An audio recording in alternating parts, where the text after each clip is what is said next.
لر کې سپوږمۍ هم خفه شوه د خوابو شعر مې په غلمبه شوه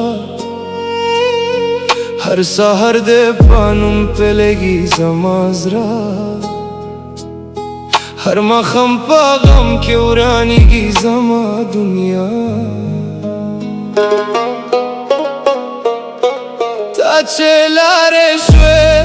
هر رنگ میں تور شو د مینې په کتاب کې هر باب میں زور شو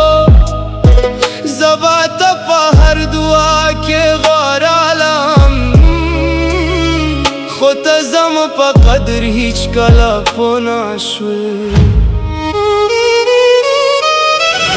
د باران قطرې ستا کیسې راته وایي د شپو خاموشي ستا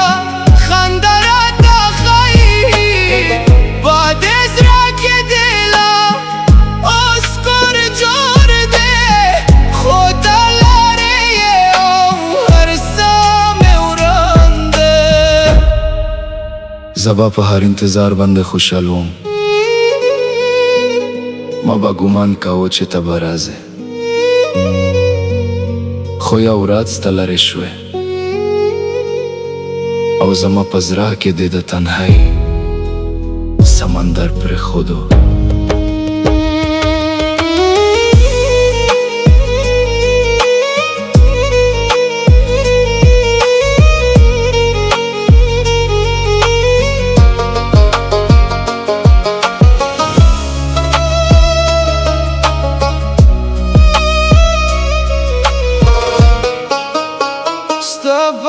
سترګو کې مې جنت لیدلې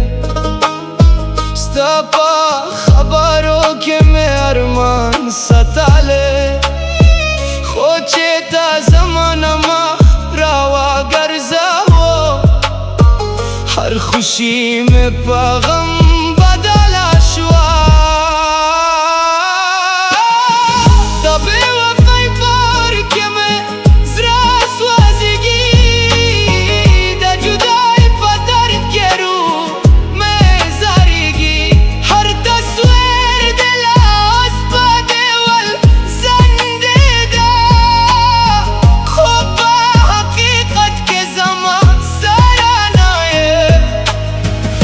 بشپو کې لاس هم بیداره یم د یادونو په کور کې تنها ناسته یم هر اواز کې ستا نوم مې اورېدل هر ساه مې ستا په مینه قربان کړول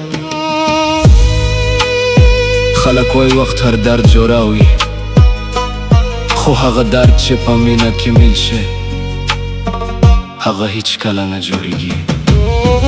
د زړه په کور کې د طوفان جوړ کړي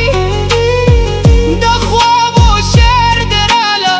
وران کړي ستا یاد مې له اوس په رګ رګ کې اوسېږي دا